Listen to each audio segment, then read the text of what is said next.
You guys are going to be, you're going to in for a treat. I'm going to tell you right now. I'm sitting with a man who looks younger than he is. He's a father of three, ages 18, 20, and 26. He's also a grandfather. But Mike Norton has not only great experience in having been LDS, but he has the most unique exit from it and what he has spent his time doing since he's left. And this guy's kind of a walking encyclopedia of insights relative to the LDS temple. Some of you, because you've already emailed me, might know him as New Name Noah. And all of the information that he's put out online, let's see, he has 70 videos. He has 4,708,000 views. He has in 215 countries. So perhaps if anybody's had a influence on keeping people out of Mormonism from joining it in the first place, recognizing it as a cult, because it is definitely a religious cult, and is able to help people see the frank idiocy of it, it's this guy. So as we've been doing through the shows, we've been learning about where people came from, what their early religious upbringing was, and then we'll let Mike kind of take us in from that. So my brother, thank you so much for being here. My pleasure. Go for it. Born, raised, mom and pop, sisters, brothers, Mormonism. I was, as they say, born in the covenant. I was born in 1968, raised in the church. In fact, I'm a big history buff, and I, as a Latter-day Saint, I was always proud of the fact that I was baptized on a very significant date. I was baptized 4 days after my 8th birthday on July 4th, 1976. Oh, wow. The bicentennial. Huge day. Yeah, it was pretty cool. I remember my dad saying at the time all the fireworks and the big celebration across the country was because I chose to be baptized. Obviously, he was pulling my chain there, but yeah, I was born and raised in the church. I grew up in a church when we would go to church literally 3 times a week. It'd be twice on Sunday. You go in the morning, and then you go home, and you come back in the afternoon. And then you had like primary during the week. Although I don't recall what day of the week primary was, Tuesday or Wednesday. But yeah, I just remember we'd go several times a week. I went to the seminary when I was older. Had a happy, healthy, normal childhood. Grew up primarily in Southern California. Moved. My parents got divorced when I was like 12, and me and my siblings stayed with our mother, and we moved to Colorado. It should be noted because it'll definitely come up later in the story that I had. As a child, I had an interesting hobby. Barcodes came out in the mid-1970s, and I remember as a child being fascinated by barcodes. I, to this day, say I really don't have a lot of talents. I don't play any musical instruments, can't really sing, not much of an artist, really. With the exception of barcodes. As a child, they came out in the mid-1970s, and when they came out, I remember going shopping with my mom and watching the checker scan these barcodes. And so one day I peeled a label off like a can of peas, and the next time we went to the store, I asked my mom to get a can of peas. We go to the check stand, and as the checker's scanning everything, I said, "Wait, can you scan this instead?" And I had actually taken a ballpoint pen and had, by hand, meticulously hand-drawn this barcode. I copied a barcode by hand. I had a ruler, and I'm doing this. And so I hand this guy my hand-drawn barcode. He runs it under the scanner a couple times. It doesn't work. And then on the third swipe, it boop, can of peas, 98 cents. I'm like, sweet. And so I tried to perfect that skill as a child. Barcodes fascinated me. And that was something that I did for a few years as a child, and then I just kind of quit doing it. And that'll play later on in the story here, but I had a happy, healthy, normal childhood. Living in Colorado as a teenager. I actually attended Columbine High School back well before the incident. Went to seminary. I actually rather enjoyed it. This is in Colorado. When you went to seminary, you would go to your local chapel at 5:30 in the morning, to some horrible hour, and half the time you'd pull up 2 chairs, one for you, one for your feet. Sometimes you'd be wearing your pajamas, or you'd bring a blanket. The teacher would bring donuts on Friday. I really actually enjoyed it. I moved to Utah when I was 17 years old. At the age of 16, I started hanging out with the wrong crowd, which basically meant that I would look for excuses to not go to church, because like any normal teenage kid, going to church for 3 hours on Sunday isn't exactly something that you look forward to. Right. So I was working Kentucky Fried Chicken as a kid, and every single one of my friends and coworkers smoked cigarettes, and so I started smoking cigarettes as a 16-year-old, and I had a brother who was attending Utah State University in Logan, Utah. He came out to Colorado to visit. It took him all of 30 seconds to realize Mike is hanging out with a bunch of dirtbags. All these kids smoke. I mean, these are the scum of the earth. So he convinced our mother to allow me to move to Utah with him, so he'd kind of get me on the path to the straight and narrow. And it worked. I actually moved to Utah. He used a story that his roommate moved out. He couldn't afford to pay the rent on his own, and so he needed me to move out to Utah with him, get a job so I could pay half the rent. It was all a sham, just to get me under his wing and get me away from these friends I was hanging out with, and it worked. Moved to Utah, quit smoking, started going back to church and all that, and I'm 17 and 18, and met a girl, fell in love. 19's coming up real quick, and back then, 19 was the age you go on a mission. And I almost didn't go on a mission, frankly, because I lacked confidence in myself, and I feared that I would be called on a foreign-speaking mission, and I feared that I wouldn't be able to learn the language. It really was just a lack of confidence in myself. I prayed about it. In fact, I remember distinctly, I was in the parking lot of the Logan Temple, and I felt an overwhelming, frankly at the time, I would have described it as an overwhelming spiritual experience. I felt like that the Lord definitely wanted me to go on a mission. I did. I accepted a mission call.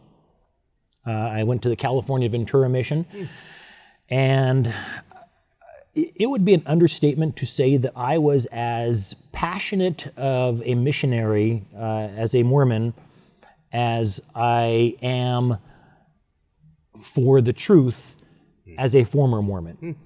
And I'll give you an example. My very first area, so I went to the California Ventura mission. My first area was Bakersfield. I said to my training companion, why don't we go down to this Baptist church down the street and ask the minister if we can teach his congregation what Mormons believe? Because he's going to do it.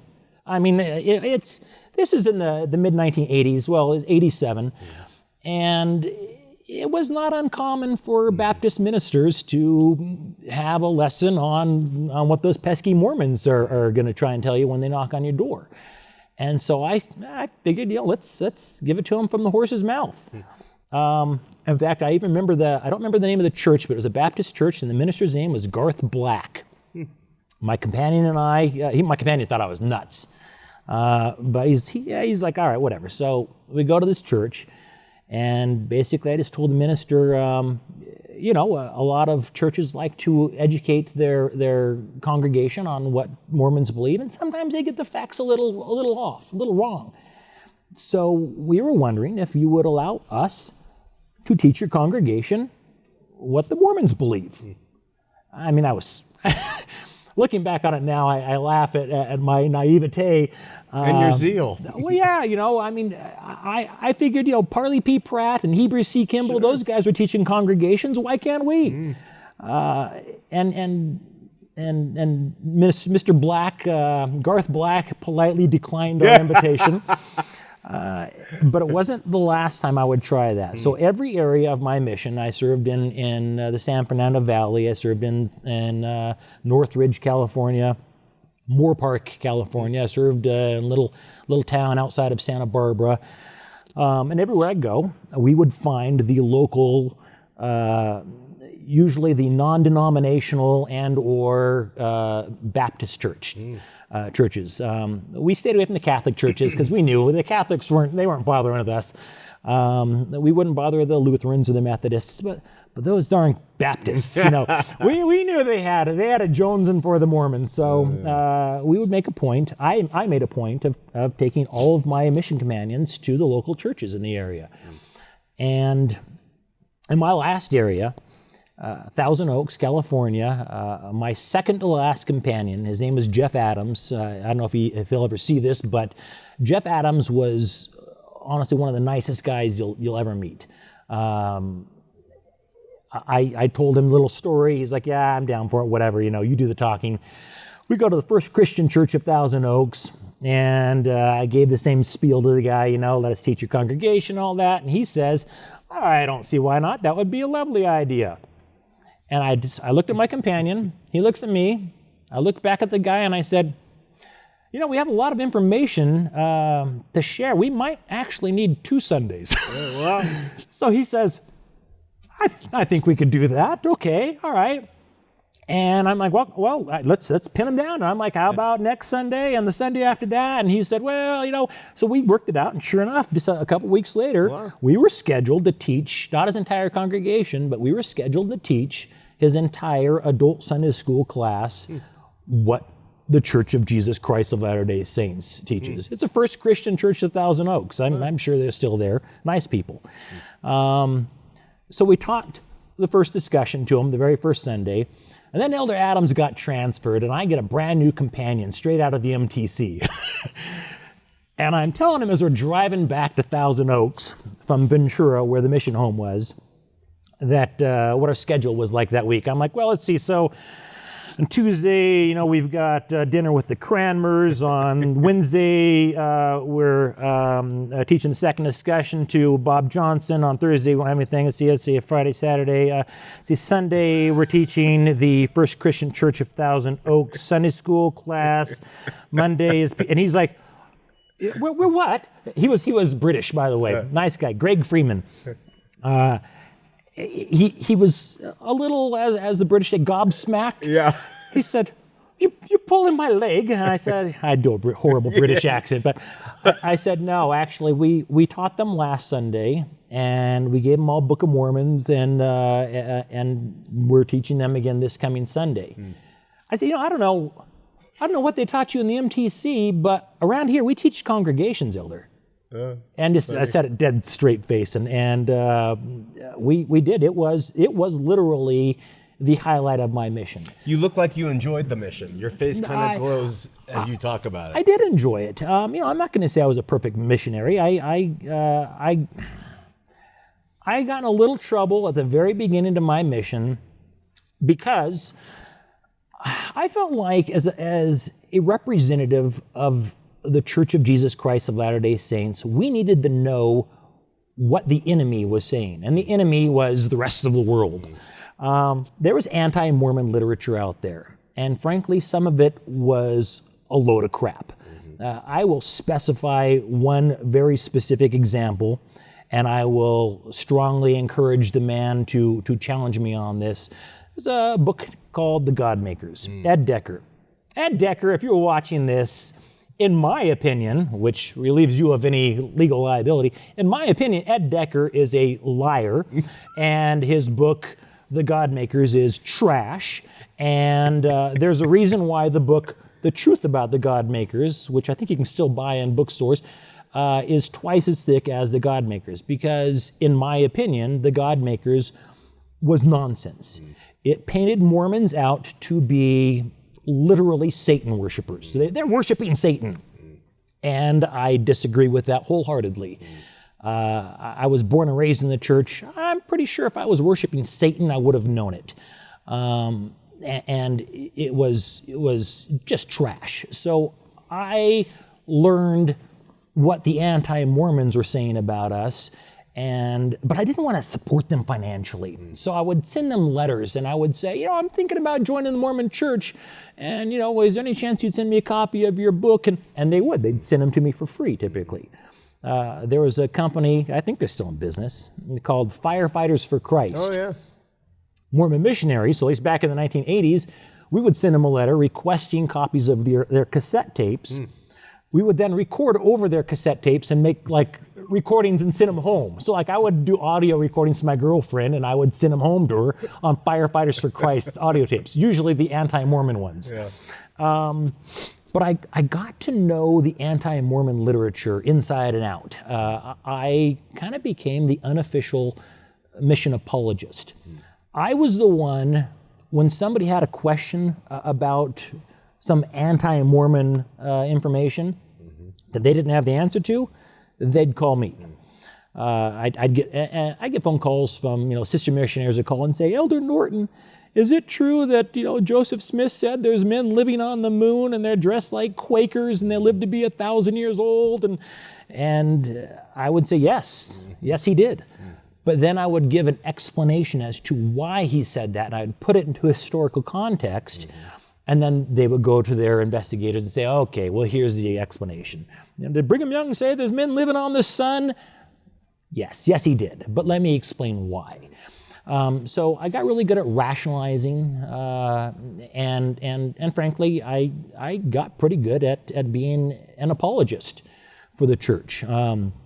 So you obviously have a love for truth. When you're doing that, you're still a truth guy. Absolutely, you're a truth guy. Absolutely. As they say, the truth shall set you free. Yeah. I was passionate about the truth, and I called a lot of these anti-Mormons on the phone. How I got their phone numbers, actually, because this is before the internet. This is the 1980s. I called Sandra Tanner, Gerald and Sandra Tanner, and told them, I'm thinking about joining the Mormon church, and what can you tell me about it? And can you, next thing I know, I've got Ed Decker's home phone number, and Walter Martin, the Bible Answer Man, and Chuck and Dolly Sackett, and Granny Greer, and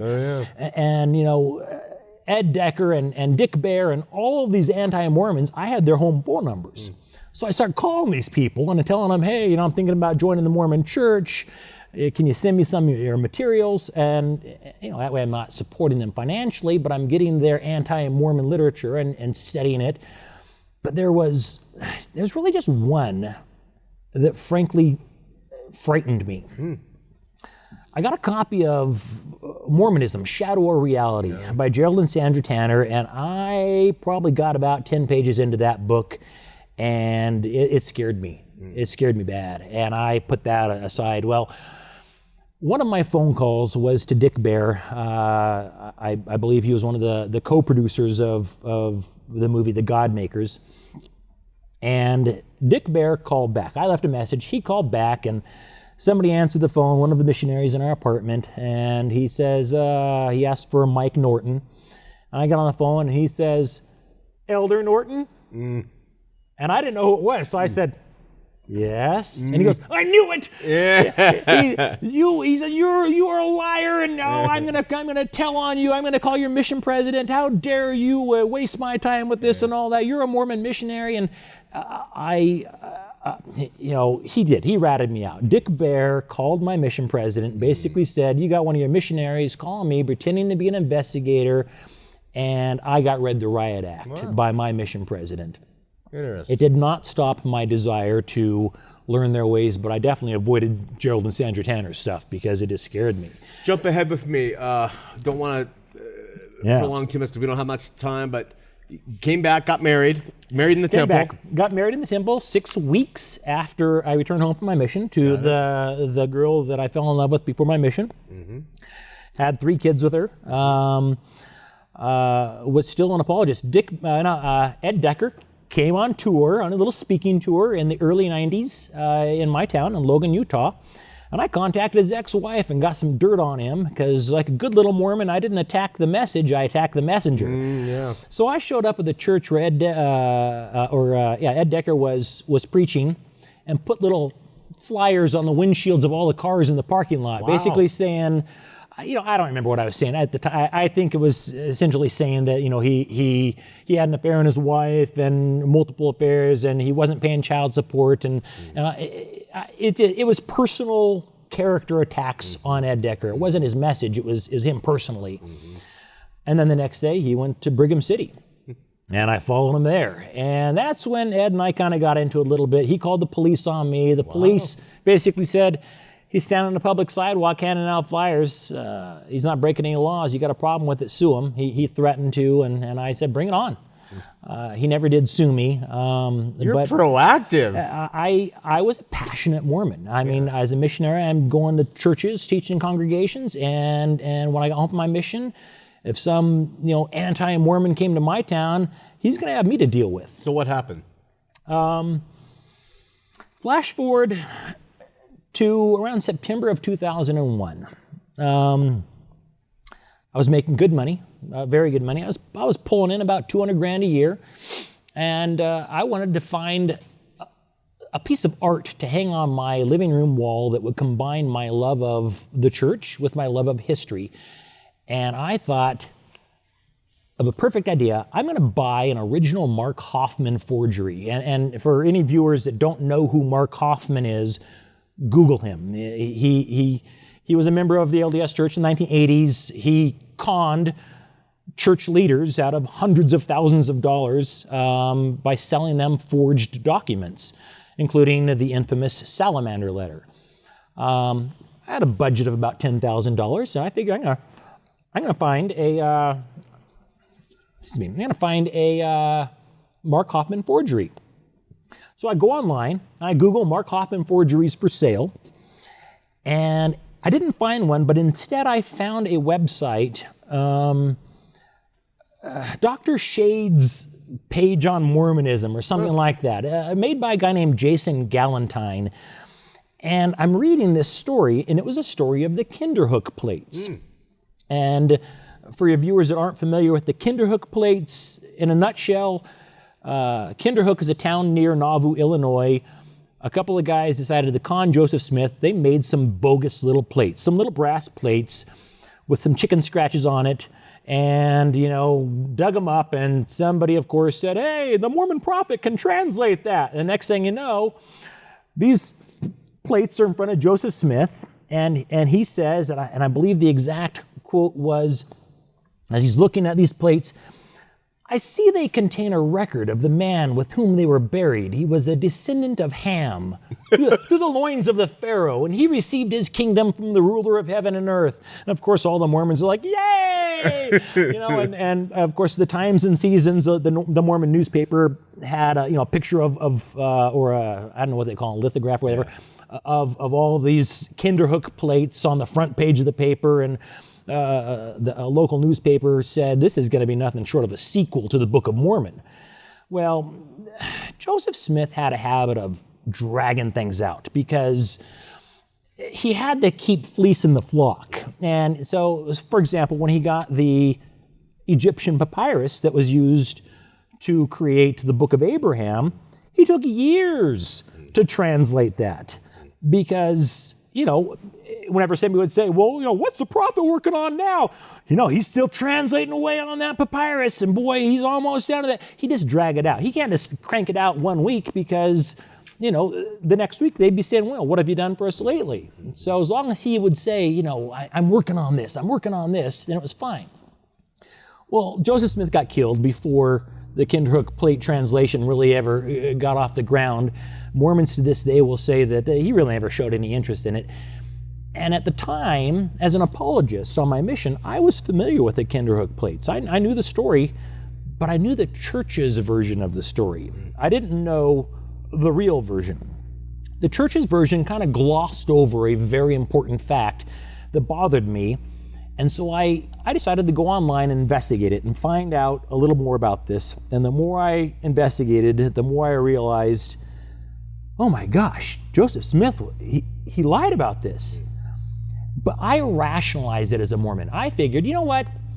Maybe Joseph Smith was killed because he was about to translate and release the Book of Kinderhook. And so maybe God took him off the earth to prevent him from doing that. And so that's how my Mormon mind rationalized it, was he didn't translate it because God wouldn't allow him to, therefore the church is true and it's okay. But I felt like, it just kind of stuck in my craw, and I thought I just need to dig a little deeper and make sure that this was a one-time isolated incident and there's not multiple things that he translated that were bogus. And I thought, the most obvious thing might be the Book of Abraham. I mean, the church had essentially the papyrus that was found in the 1960s. And so I went to Deseret Book, and I basically said, because I didn't trust the anti-Mormons, I'm not going to trust Sandra Tanner, for crying out loud. She's an anti-Mormon.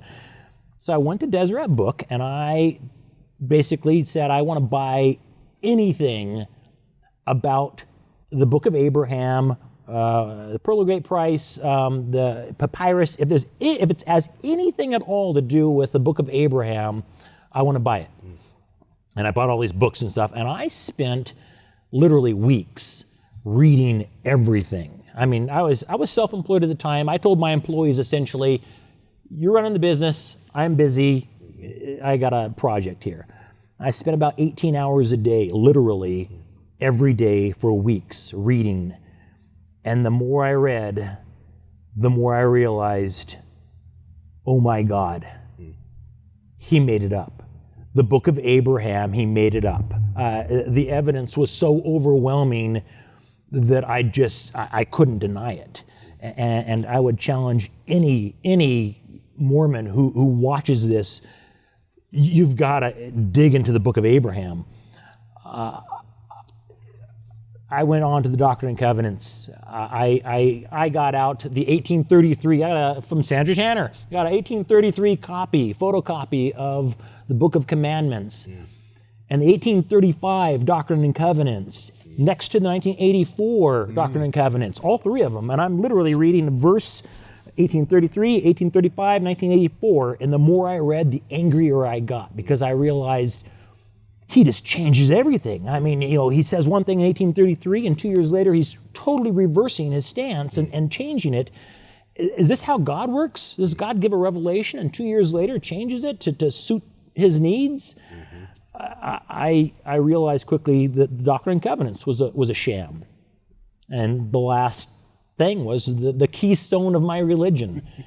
I investigated the Book of Mormon, and I got a photocopy, you can buy them online, a photocopy of the 1830 Book of Mormon and the 1984 copy of the Book of Mormon, and I'm comparing them, and I'm digging deep, and I'm looking at the archaeological evidence, the geological evidence, the botanical, zoological, linguistic, genetic, all of the evidence. Literally every single field of science told me this isn't true. And at the time, I still believed in the Bible. I consider myself a Christian at the time, and of course there's that verse in the Bible that faith is the substance of things hoped for. It's the evidence of things not seen. Well, what I hoped for is the truth. And I felt like evidence that I can see shouldn't be trumped by evidence that I can't see. And I prayed and I fasted, and I had not only an overwhelming scientifically backed testimony that the church was not true and the Book of Mormon was bogus and all that, but I had at the time as well an overwhelming spiritual testimony as well that it wasn't true. And I remember saying to my wife, we're driving down the street. I hadn't said anything to her. I'd been studying, reading for weeks. Driving down the street, and I knew when I said what I was about to say to her, that our lives would change, because people get divorced. You know, you tell your wife, I don't believe the church is true anymore. Yeah, they'll divorce you. Sure. So we're driving along, and I said to my wife, as we're driving, I'm driving, and I said, what would you say if I told you, and I took a big breath, and I said, that Joseph Smith was a pathological liar and the church isn't true? And I just looked straight ahead. I didn't even dare look at her. And we come to a stop sign, and I turn and look, and she has tears streaming down her face. And she says, why would you say such a thing? And I said, because the church isn't true, and Joseph Smith was a pathological liar. And she was like, go home. We were going out to dinner or something. We turned around and we went home, and I sat down with her, and I poured out all the evidence, and we talked for like 3 hours. And I showed her everything. You know, I told her I've been reading. And she's like, what have you been reading? Everything. I've been reading everything. And the church isn't true. As Kleenex there, would you? As a lifelong member of the church, to say that that was devastating to me would be an understatement. It was the worst thing that had ever happened to me in my entire life. And yet I knew it was true. I knew that the evidence showed that the church was not true, and I knew that what I was telling her, that Joseph Smith was a pathological liar, I knew I was right. And it took me literally 3 hours of showing her evidence, and she was convinced. She was like, oh my God, you're right. I mean, to say that we lived in an LDS community would be an understatement. Her parents, or Mormon as they come, Mike and Carol Lee Salveson, two wonderful people, lived right across the street from us. Her uncle, Richard Salveson, and his wife LaDawn lived next door to us. Another uncle lived across the street. Their grandparents lived across the street. My entire family was LDS. Her entire family was LDS. I got 3 brothers that went on missions. And it was devastating. But I knew, once I knew the church wasn't true, not only would I not continue to support it financially, I was done. I mean, at the time, we were teaching the Gospel Essentials class in church. My wife and I were co-teachers. This is a class, the Sunday school class for new members and investigators. And I went to the bishop and I said, with a list of 29 concerns, and I said to the bishop, number 1, I need all of these questions answered. I need an answer to all of these, or the church isn't true and we're leaving. Number 2, you need to get somebody else to start teaching our Sunday school class. And he said, well, I'll get somebody, within a couple of weeks. And I said, let me rephrase. If we teach the Sunday school class next week, I'm going to teach them what I know. And he says, we will have you replaced immediately. Smart move there. He did not have answers to my questions. And on January 6, 2002, it's Fast Sunday, I went to church that day, got up, bore my testimony. I talked about Christ. I quoted a scripture in the Bible, a passage about how I think it was Jesus Christ himself saying that I don't bring peace, I come with a sword or whatever, and I'll turn mother against daughter and father against son, and didn't say anything about Joseph Smith, and finished my testimony, and I went and slid a 8-page letter underneath the door of our bishop, slid an 8-page letter under the door of our stake president, basically saying, take our names off the records of the church. It's not true, and these are the reasons why. And the bishop and stake president came to our home that night. The stake president said, well, here's a problem. We may have to actually, instead of honor your request to resign, we may have to excommunicate you. Wow. I said, really? Well, what's the logic behind that? Well, because we didn't just give a copy of the letter to the bishop and the stake president. I went around and tacked one basically to the front door of about 40 members in the ward. Proactive. Our home teachers, our family members, her aunts, uncles, cousins, everybody in the ward. Anybody that I knew in the ward personally, I put a copy in their mailbox or on their front door. Wow. He said, well, because you went around and you spread this letter everywhere. And I said to him, is there anything in that letter that is not true? And he looks at the bishop, and the bishop looks at him, and they both kind of go, well, no. I said, so let me get this straight. You're telling me you're going to excommunicate me because I'm spreading the truth. Well, you're saying that the church isn't true, and you're saying that this is evidence that the church isn't true. And I said, the church isn't true, and it is evidence. And he said, well, and that's the problem. And I said, okay, let me make this easy for you. This is January 6, 2002. I said, before today, I've shown that letter to 3 people. 2 of those 3 people have already left the church. So you wanna play hardball? I'll tell you what. I went in the other room, came out with a stake directory, and I said, if you don't honor my request to leave the church and resign, I'm going to hand deliver a copy of that letter to every single person in this entire stake. I will be your worst freaking nightmare. So you go ahead and you call Salt Lake and get back with me on this and let me know, okay? So he did, and they came around to seeing things my way. Oh, okay, we'll go ahead and let you resign. And I decided, you know what? I'm going to go ahead and be their worst freaking nightmare anyways. Now, that was in 2002.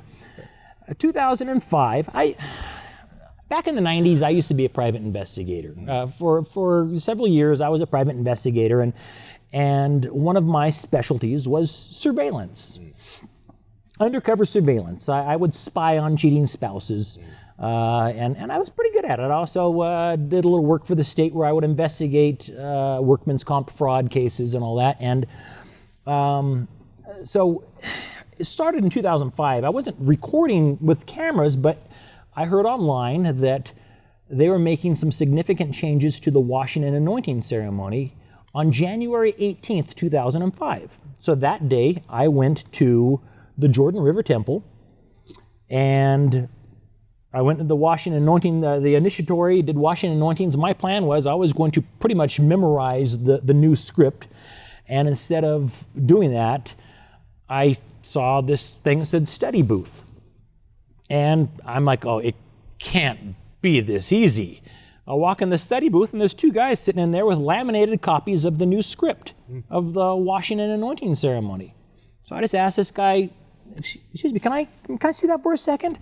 I look at it and I said, oh yeah, you know what? I think this verse here in Deuteronomy is wrong. Is there a Bible around here somewhere? And he said, oh yeah, there's one out there. And I just stepped out of his line of sight for 2 seconds and walked straight out of there, went home, and I had the new changes to the washing and anointing ceremony, which basically meant, hey, no more naked touching, on January 18th, 2005. Within hours of the changes taking effect, I had them posted online on my website. And I also gave a copy to Sandra Tanner, and she had it online and all that.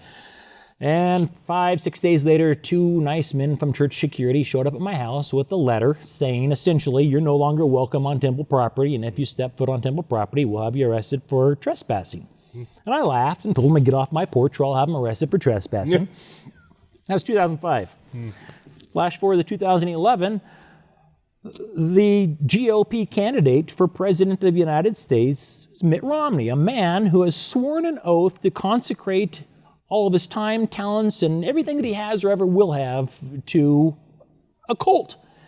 And I had a real problem with that. Before you go on. Yeah.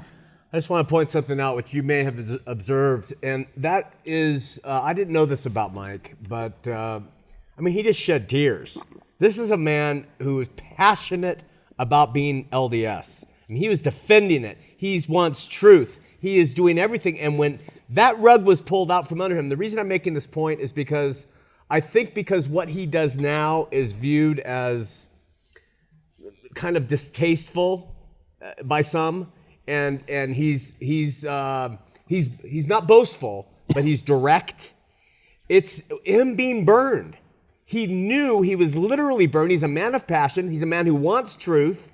And when he discovered he had been burned, he just took that same passion that's his and has thrown it back into the institution that really has been lying to him and lying to all of us. And so I think we need to go easy on Mike with what he has done. He really hasn't changed as a human being. He hasn't become this person. The LDS Church had the benefit of a passionate man in their clutches, and they couldn't hold him because they weren't true.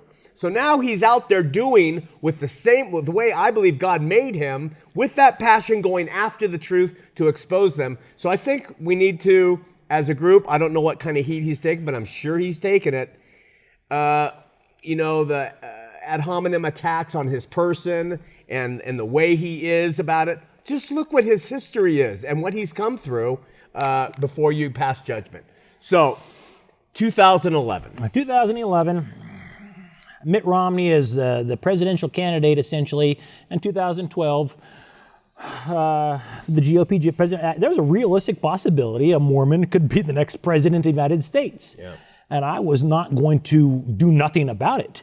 I knew that I could do something about it. I mean, I went into the temple. I keep in mind that in 2002, when I left the church, I started giving out temple recommends. Back then, there was no security on the temple recommends. It was just a piece of paper with a date stamped on it. And, they didn't have computers in the temple. They'd scan them and all that. It was just a piece of paper with an expiration date on it. And so I got a copy of an original temple recommend and just went to the Kinko's and made a color copy of it and started giving them out. And I would give them to unworthy Mormons who just wanted to go see their kid get married in the temple, but they couldn't afford to pay tithing. That's awesome. Because, because what would Jesus do? Of course, he would prevent somebody from going to see their kid get married if they didn't pay enough money, right? Isn't that? Yeah. So I gave, so far since 2002, I have helped, I kind of stopped counting around 220-ish unworthy people to attend the wedding of one of their loved ones, usually their own children. Wow. Well, in 2006, they changed protocol. I used to work for the church doing security in the Logan Temple. And a friend of mine calls me that still worked for church security, and he said, well, do you have any idea how much you've just cost the church? And I said, how so? And he said, they've changed the temple recommends, and they've added a security measure. And I said, oh, yeah, what did they do? And he knew my history as a child and all that. He was a good, close friend. And he said, they added a barcode. And I said, well, isn't that inspired of them? I said, a barcode, huh? And let's just say, I won't say how, but for several years, I would actually continue using the same template that I had, but I would all I needed was a membership number. If I knew somebody's membership number, I could hand draw a barcode on a temple recommend that it would pass muster. And I just had to get their membership number, which is relatively easy to get. So for years, I was making hand-drawn barcodes on temple recommends, and then I quit doing that because it's just so much easier. People are leaving the church in droves to the point where I just put a message out on the message board, and I say, hey, I need 5 temple recommends for these people, in 2 weeks. And I have, non-believing, closeted Mormons, people, when I say closeted, I mean, they still attend church because they have to, because their family, wouldn't support them if they left. And they just either give me or loan me their temple recommends. And so I've been giving temple recommends to people for 15 years now to help them to go see their kid get married in the temple. And in 2012, I used one of those recommends, actually. Went to the Jordan River Temple, and I recorded the temple endowment ceremony. This is a ceremony where Mormons learn the secret handshakes that they believe are required to gain entry into the kingdom of God. Just really quick, where can people see that? If you go to YouTube and you type in New Name Noah, it's New Name Noah. YouTube.com youtube.com/new name Noah, and that'll take you to my channel. I'm on Twitter @new name Noah. My email address is newnamenoah@yahoo.com. I make no secret of who I am and what I do. In 2012, I posted a video online called Behind the Veil.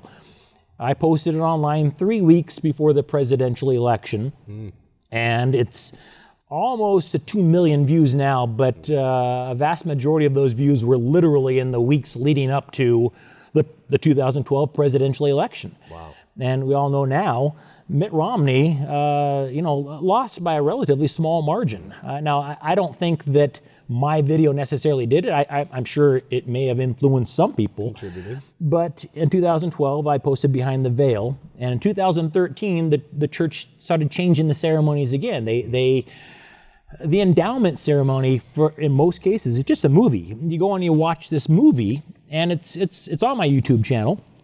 In 2013, they changed the movie. They really just redid it. Same script, but they made 3 different versions of it because I think they didn't like the fact that the only version they had in temples was on YouTube. Wow. So they made 3 new versions of it, and I'm like, well, I got to go back. Got to get those on video now. And then I started thinking, you know what? I never recorded a sealing ceremony, a temple marriage.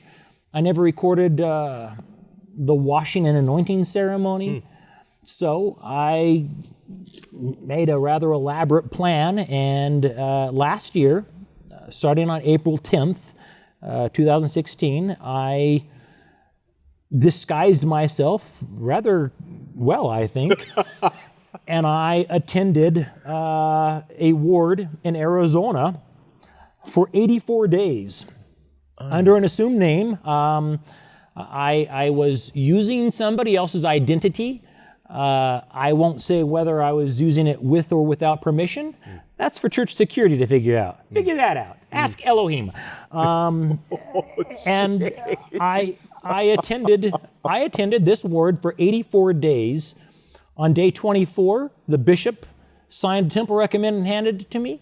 On day 35, the stake president, actually his second counselor, signed that temple recommend and handed it to me. And so on 35 days into my 84-day little infiltration, I had a temple recommend signed and handed to me by bishop and stake president. Now, by the way, I made a little docu-series, I call it, of this. I made a video called Behind the Veil 2, Further Light and Knowledge. I posted that video on the 4th of July, 2016, which was 40 years to the day after I was baptized. Well, this coming Saturday, on September 23rd, 2016, which will be the 30th anniversary of the day that I walked into the Missionary Training Center. That's the day that my mission started, September 23rd, 1987. So 30 years later to the day, I'm posting my personal favorite episode of the making of Behind the Veil 2. And it will feature my temple recommend interview with the member of the stake presidency. He was also in my ward. He usually sat right in front of me in the high priest group. I even put on the screen a little, I call it a lie-o-meter and a discerno-meter. And it keeps track of how many times I lie and how many times he catches me in the lie. Because let's face it, if you're a stake president, you should have, or a bishop, you should have the power of discernment. Sure.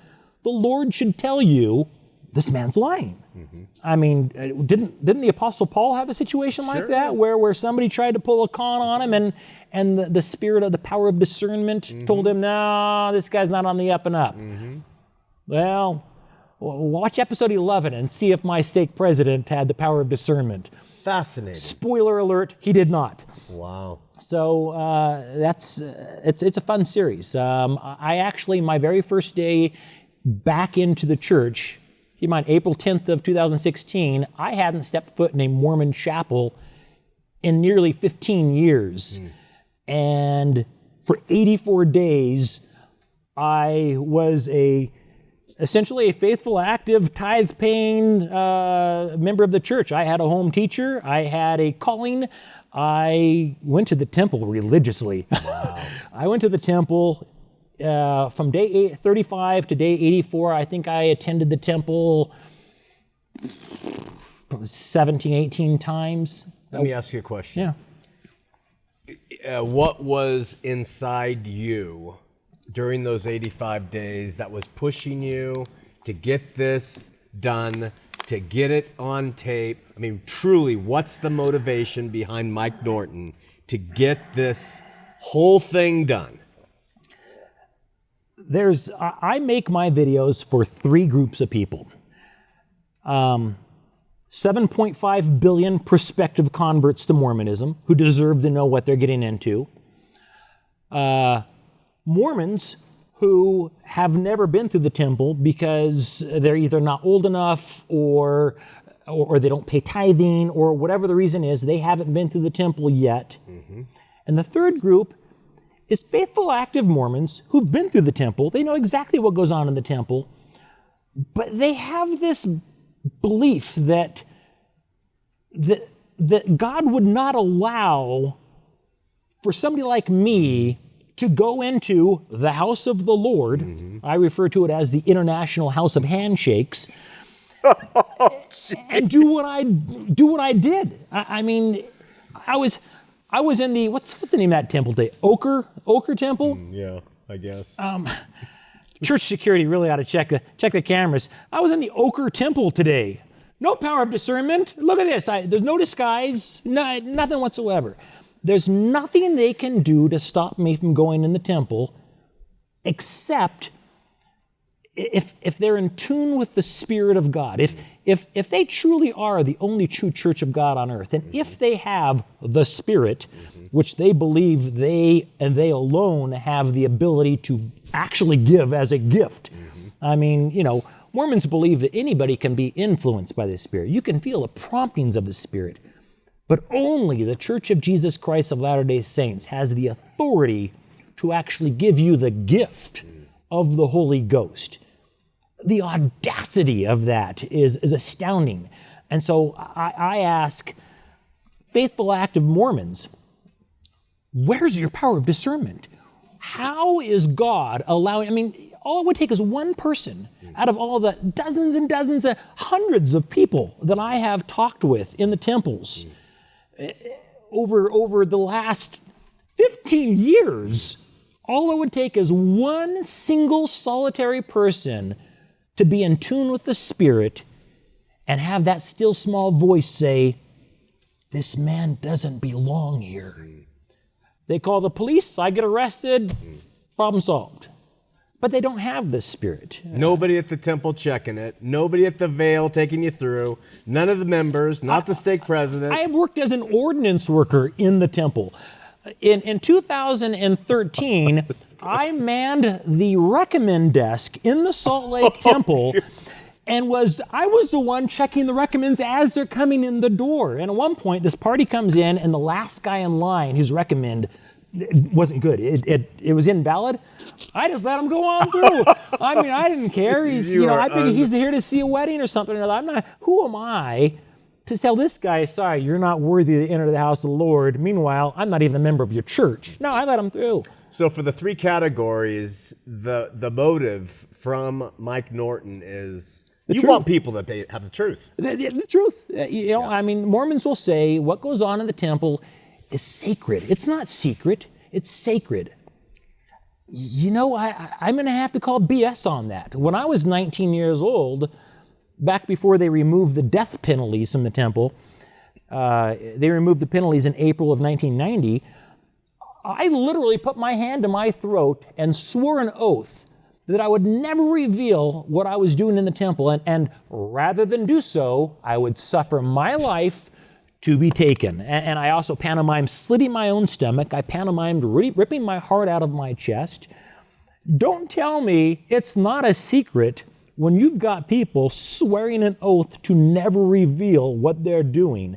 Now, granted, they took out the death penalties, but if you asked a single, solitary, faithful, active, temple-going Mormon today, hey, tell me in a whisper. Let's go in the chapel and you can tell me in a reverent whisper what goes on in the temple. Can you just confirm for me that this is, in fact, the second token of the Melchizedek priesthood, the patriarchal grip or sure sign of the nail? They won't do it. So it's not secret, but it's secret. Yeah, they hide it from people. I mean, let's face it, nobody in their right mind is going to join the Mormon church if they tell them up front, oh, by the way, eventually you're going to have to wear special underwear that will protect you from Satan. You'll have to learn special handshakes that Joseph Smith stole from Freemasonry. And, oh, by the way, the magic underwear, you can only buy them from the Church of Jesus Christ of Latter-day Saints. It's ridiculous.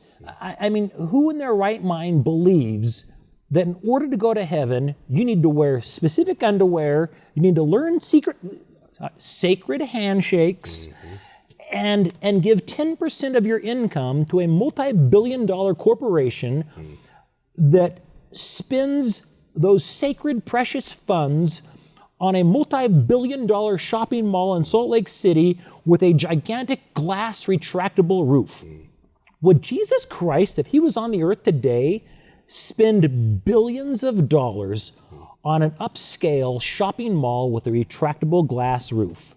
Anybody that believes Jesus Christ would do that clearly knows nothing about the gospel of Jesus Christ. Seth, how are you? All right. It's been too quick. In fact, I hope we can get Mike back. I wanted to say something. I'm going to let Mike wrap it up, but I have moved away from a lot of the apologetics toward Mormonism because I'm viewing the Christian faith in a different way. But everything he has said here, I applaud the guy. I think he's ballsy. I think he is causing real eye-opening things to happen against that institution, which I still detest. And so I applaud his courage and his drive. Before you give your final closing statement, which we ask you if there's anything you want to share, what are you doing now in terms of the faith, if any? We've had atheists, we've had everything. I believe in God. Okay. I do not profess or proclaim to believe what kind of underwear he wears. I don't even know if God is a he or a she or an it. Although a majority of the Bible I do not personally believe, there are many aspects of the gospel of Jesus Christ, the core essentials of the teachings of Jesus Christ that I absolutely believe in. I believe you should love your neighbor, you should love yourself, and you should love God. And I believe 1 John 4:8, God is love. Right now, the most important message I could share would be just love. There are thousands of children in this country right now that are Mormon, and they belong to the LGBTQ community. And their church belittles them with their doctrines, with their words, and dozens and dozens and dozens of these children are committing suicide because their own church leaders make them feel worthless. And a perfect example is that Savannah, bless her little heart, 12-year-old child gets up and pours her heart out to her congregation and just says that, you know what, she's gay and she believes that God loves her and wants her to be happy, and she wants to get a job and have a significant other and move on in life. And they turned her mic off and told her to sit down. And that little girl sat down and sobbed in her mother's lap. And that is not a gospel of love. That is not what Jesus Christ taught. Not only would Jesus Christ not shut her mic off, he'd have been washing her feet by the time she finished. And I may not identify myself as a Christian, I do believe in God, and I believe that God is love, and I think that we need to love each other. You know, the old saying, what would Jesus do? Jesus would love you no matter what you were, no matter who you were, whether you're a prostitute or a saint or sinner. It doesn't matter what it is or who you are. The gospel of Jesus Christ is about love. Amen. And we're all equal in the eyes of God. I sense that even what you're doing is motivated by love, Mike, because the truth is very closely connected to real love, and I think it's a remarkable thing. Any final thought, or was that the final thought? Just for anybody who has loved ones who are Mormons, that you want to help them see the truth, that Mormonism is a cult, rather than go to them and say, this isn't true, go to them with legitimate concerns. CESletter.com, if you can put a link to that on there. CESletter.com is a spectacular resource for Mormons truly investigating the truth. If you want the truth, look for it, because if the Mormon Church is true and you look for the truth, then your beliefs will be confirmed. But if you truly are looking for the truth, maybe you'll find out that the church isn't true after all. That's what I did. Appreciate it, my brother. God bless you, and we'll see you next week here on Heart of the Matter. I'm on a ride, going nowhere. I am an existential cowboy on the wind, and I won't be coming out, I'm going in. This man's awake, a storm's arising, the dawn's awaiting till 100 monkeys know. And I can feel the light-filled monkeys start